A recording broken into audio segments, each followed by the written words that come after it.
একবার যদি আপনাদের বিরুদ্ধে শক্ত হাত তারা প্রসার করেই বসে, তাহলে শুধুমাত্র এই চেতনাজীবীরা আপনাদেরকে টিকাতে পারবে না, আপনাদেরকেও সেই করোনা আপার মতো এই দেশের বাইরে আবারও পালানোর পথ খুঁজতে হবে। ইলেকশন ইঞ্জিনিয়ারিং করে ক্ষমতায় এসে এই সরকার চেষ্টা করছে প্রতিটা সেক্টরে নিজেদের দখলদারি প্রতিষ্ঠা করার জন্য।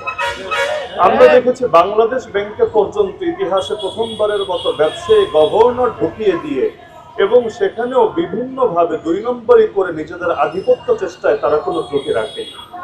সর্বশেষ ইসলামী ব্যাংক দীর্ঘ ফ্যাসিবাদের জুলুমের পর যারা নতুন করে ঘুরে দাঁড়াতে শুরু করেছিল, এই ইসলামী ব্যাংক শুধুমাত্র একটা ব্যাংকই তো নয়, বরং এর সাথে এই দেশের কোটির অধিক মানুষের স্বার্থ সংরক্ষিত রয়েছে। এমনকি বাংলাদেশে এখনো পর্যন্ত আমানতের বড় একটা অংশ, রেমিটেন্সের বড় একটা অংশ, রপ্তানির বড় একটা অংশ, সবকিছুই এই ইসলামী ব্যাংকের সঙ্গে জড়িত আছে। এই সরকার এস আলমের টাকা খেয়ে ক্ষমতায় এসে এবং বিভিন্নভাবে তাদের দ্বারা সুবিধা ভোগ করে এখন নতুন করে আবার করোনা ফ্যাসিবাদীদের পথে হাঁটতে শুরু করেছে।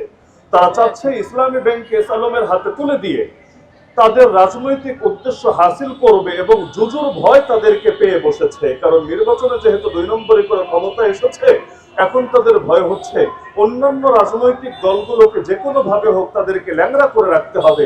এজন্য যেখানে কোন রকম গন্ধ তারা পায় না, সেখানে পর্যন্ত তারা বিভিন্ন গন্ধ আবিষ্কার করে বিভিন্ন ট্যাগ লাগিয়ে নিজেদের স্বার্থ চরিতার্থ করার চেষ্টা করছে। কিন্তু এই দেশের মানুষ সেটা কিছুতেই হতে দেবে না। ইসলামী ব্যাংকের সাথে মানুষের এক ধরনের মহাব্বতই শুধু না, বরং ঈমানি চেতনা জড়িত আছে। যারাই সুদকে অপছন্দ করে, ইসলামী ব্যাংকে তারা মনে প্রাণে ধারণ করে এবং ভালোবাসে। সুতরাং সরকার যদি সোজা কথায় নিজেদের ভুল না বোঝে এবং তারা সেই পুরনো ফ্যাসিবাদীদের পথেই হাঁটে, এই দেশের মানুষ আঙ্গুল সোজা না রেখে আঙ্গুল বাঁকা করতে বাধ্য হবে।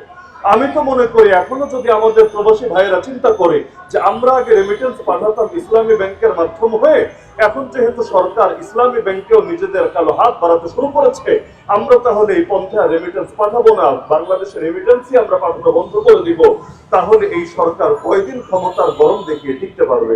সুতরাং সময় থাকতে তাদেরকে সাবধান করে দিতে চাই, এখনো পর্যন্ত সময় আছে, আপনারা সচেতন হন, আপনারা জাতির কথা শোনেন।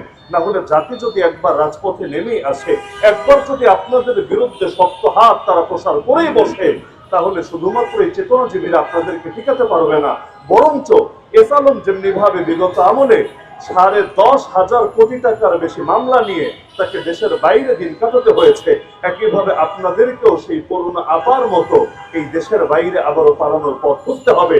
সুতরাং সময় থাকতে সাবধান হন, জাতির কথা শোনার চেষ্টা করেন, ইসলামী ব্যাংকে যে বিতর্কিত নতুন দায়িত্বশীল বসিয়েছেন তাকে অপসারণ করেন এবং এর সমস্ত আমানতকারী যারা রয়েছে এবং যারা এর সঙ্গে জড়িত রয়েছে সেই গ্রাহকদের কথা আপনারা শোনেন। না হলে আজকে ওলামায়ে কেরাম শান্তিপূর্ণভাবে বার্তা দিচ্ছে, সেদিন বেশি দূরে না যেদিন শান্তিপূর্ণভাবে না বরং রাজপথ দখল করে তারা তাদের বার্তা দিতে বাধ্য হবে।